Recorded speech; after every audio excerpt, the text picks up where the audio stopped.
Hey everyone, and Happy New Year! We are back for another update video, and by we, of course, I mean with me as always is Corey. Say hi, Corey. Hey, Happy New Year, guys. And actually, there is another thing we wanted to celebrate, and that is on our YouTube channel, we are now beyond the 1,500 subscriber threshold. So thanks very much, everyone who has subscribed. And if you're new to the channel, please do. It makes a big difference. It really will help our efforts to make as many great retro-style games as we can over the many coming years. So let's get on to the actual game projects we're working on, and we'll start with Damon Claw. I'll be splicing in footage to show you some new stuff, but one of the things that we've done on the art front is Corey is always looking for ways, things that can be improved further, and Damon Claw, just due to its weird development history, had some lingering unnecessary limitations to some of the graphics, and one of the last remaining aspects like that were the portraits that are shown during the dialogue cinematics for before and after boss fights. So we pixelated out the actual boss sprites because we're not ready to reveal those yet to the public. But this is the portrait of the main playable character. This is the first level boss, and this blob, this ugly thing, was the placeholder art I had scribbled together just to get it all working in game for the intro to the second level boss. Originally, we were dealing with such a low number of vertical pixels. We were really trying to scrunch that dialogue box, and it was opened up just a little bit with the newer version since we enhanced the resolution and everything, and I just noticed there was a little more vertical space, and I was never completely happy with the boss 1 portrait because I was going for something that ended up not coming through. I was like, well, you know, I'll probably change that once I make more boss portraits. I had that in the back of my mind. So right, yeah, like that's always the trick with such limited vertical real estate, and I had already kind of set the bar with the zooming in quite a bit with the main player character to the point where I'm cropping out the top of the head and the chin, and then so to really have the bird boss character show some of his, like, he's a big character, right? Like a lot, like if the player sprite character is probably something like this big next to the guy. You know what I mean? That's a beautiful.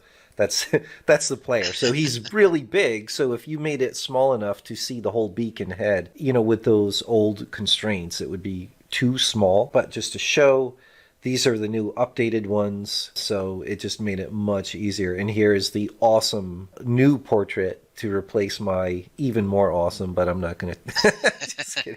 I'm not gonna complain, you know, we had to get actual pixel art in there, but I guess this is absolutely beautiful, really cool, great characterization. I love how it's not just a great pixel art representation of the character's design, but you put so much great personality in there. Corey, is always fantastic work. Like this guy, he is much more stoic and noble and stuff like that, this character. He's intimidating, but he's got that stoicness to him, and you know, this guy's got some you know, some anger stuff going on, and it's just fantastic. But anyway, so obviously I'm really happy with the amazing job Corey always does. Getting the anger, like at first I kept not achieving it, and I was like, I gotta do something, you know, like make him, like, I kept having to like iterate to make him more mean because you know what we ended up with, you know. But yeah, and fantastic work. That's one of the new things that are actually in the game. The other thing is I always wanted to eventually add the remaining little bit of atmospheric effect to level 2, which is the snowy mountains. And now when the character is idle,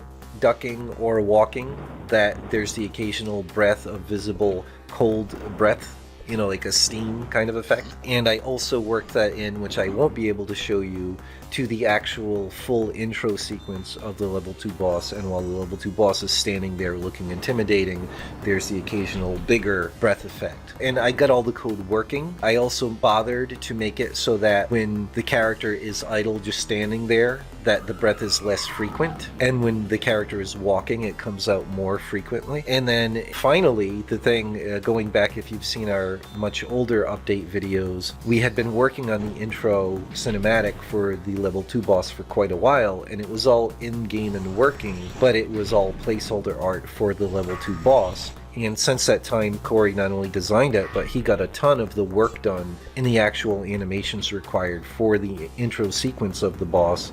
And I was able, over the last few days, to finally take up where Corey left off and just get them all mostly finished and in-game. There's one animation sequence I haven't perfectly cleaned up yet, but that'll be like an hour's worth of work. Probably by the time I'm done editing and uploading this video, that'll be done as well.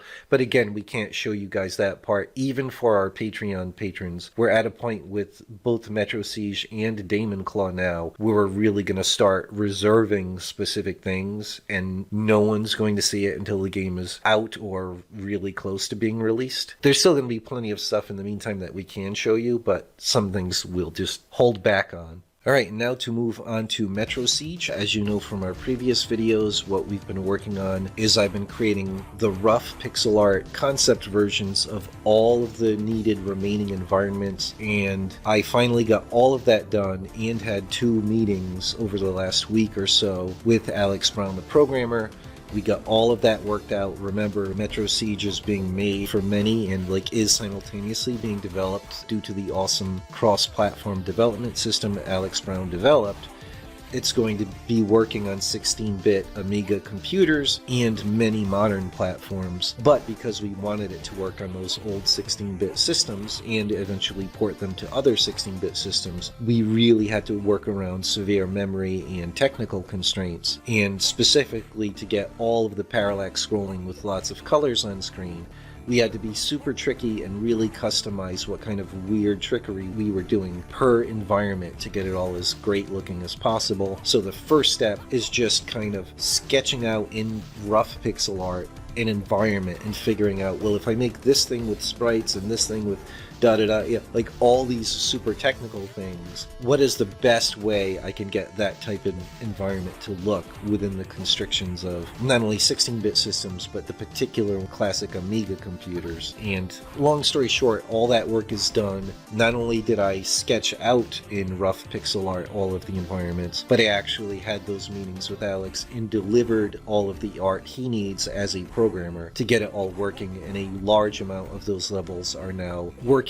fully or partially working, and they're ready for me to clean up. But as you know, that one of the big goals for this was to really finalize the scope of the game, get the whole skeleton of the game in there, so we could really start plugging in the last remaining missing bits, which is going to be like the boss fights and figuring out what custom new gameplay and things like that we can introduce per level, how long each level should play, all that stuff we could really start to perfect now. It's really exciting to be at that stage or super close to that stage in both games, and they're really coming to fruition, and really, this is the moment where you really start to see and be able to perfect the exact personality of the game. Right, yeah. So soon, Corey and I are going to have a creative meeting where we're actually going through the levels of Metro Siege and saying, okay, what is the exact boss that should be here, and what should the dialogue say before and after their fight that continues the story, reveals more of the plot, and really stitches the levels together to make it make sense that the players are going from each environment to each successive environment. And one more note on Metro Siege. In those meetings, I'm especially excited about 2 environments that are really going to raise the bar even further. There, of course, needed to be the obligatory elevator level. For quite a while, we've known, and our patrons, I think, have seen or at least heard, that we came up with a more unique approach to the elevator level that's still within the more cinematic, down-to-earth kind of setting and aesthetic we're going for with Metro Siege, but just working out the final bits of kind of trickery and tech we're going to be using for the elevator level. Just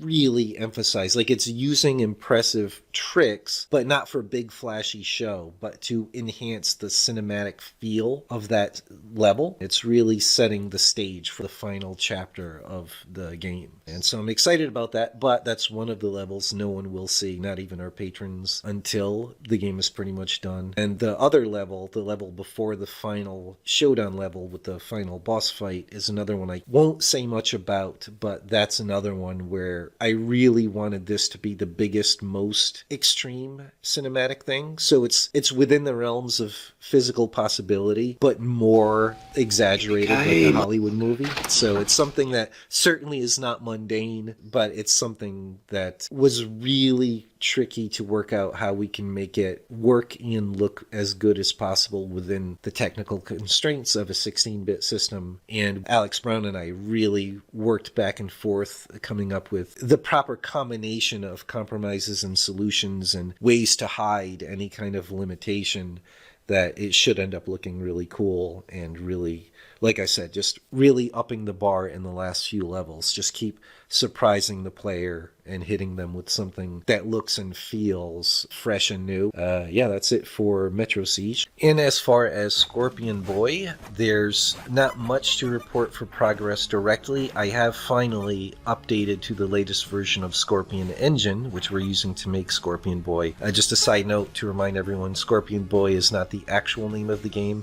The team has decided on a real name, but we're not ready to announce that yet. We're going to wait till we design a really cool logo screen and stuff for that, an actual logo. Working name Scorpion Boy. Finally, I updated the Scorpion Engine, the authoring system created by Eric Hogan that we're using to make the game, to the latest version, on top of making really great progress on eventually being able to export games to Sega Mega Drive, aka Genesis, which we're really excited about. But not only that, he recently added some much new, better, enhanced features for platformer physics. So he added specifically 2 variants of the jump and fall physics that you can choose now if you choose to make your game character a platformer style character. So one is more classic Mario style jumping physics and one is more Sonic style. So I tried both of them and kept doing tweaking of the gravity and inertia and all that stuff, and really found the one I think looks and feels the best for Scorpion Boy. And then the next step, Eric also added a bunch of cool new features specifically for screen scrolling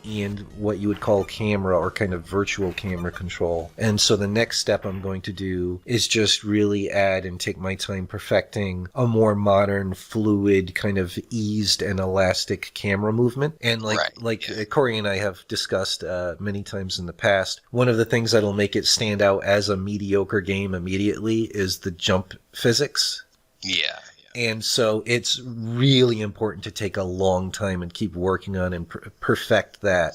It's like the core. It's the thing that the player is going to be doing in a platformer and feeling the most. So you really got to take your time and make sure that's great. And the camera kind of ties into all of that, because if your camera is moving and jumping around all the time, you really want to make sure that the camera code helps the player keep track of what's going on in a very smooth and appealing and non-jarring way. That was especially a challenge for me working on Damon Claw, and just the kind of deceptive complexity of Damon Claw's gameplay, and the fact that you're, in general, a fairly slow-moving character, but there's slopes and there's fast moves you could do, like his roll, and especially the jumps and the super jump. Your character can suddenly clear a huge amount of pixel distance in a short amount of time, and you never want that to be really disorienting and jarring, especially to the player, but even to people passively watching over the player's shoulder, or eventually on long play and let's play videos and gameplay trailers. It's really important to make sure that everything works together as smoothly as possible. And finally, so that's what's been going on with these game projects. But as far as our plans, like what we're going to do next, we really want to keep building that momentum. It's critical as our games get closer to done or to that demo stage, where it's really important to start showing a much broader audience and get that support build up before we are able to do whatever kind of crowdfunders or market the game in any way. It's really important to simultaneously start building that viewership, so to speak, or the awareness and the infrastructure around the marketing of a game. So obviously there's continuing to build the YouTube channel, but also one thing that we mentioned a couple of updates back was itch.io, and rewatching that reminded me of some of the other elements of itch.io and its kind of more indie developer community oriented kind of feel to it as a platform. And Corey and I really think it's time that we launch the actual developer page for BitBeamCannon on itch as soon as we can, in anticipation of putting up the actual pages for the games for Damon Claw and eventually Metro Siege and all our future games. We could just set ourselves up there as a developer.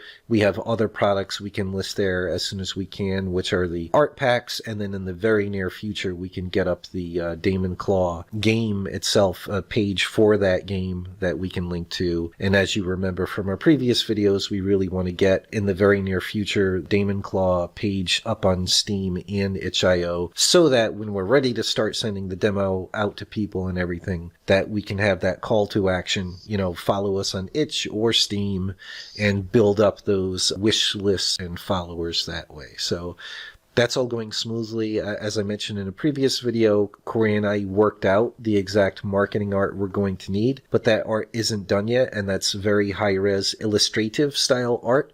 So that's going to take a lot longer than just whipping up some quick graphic design kind of elements. So I haven't been able to touch that in a while, and we're going to tag team that as well.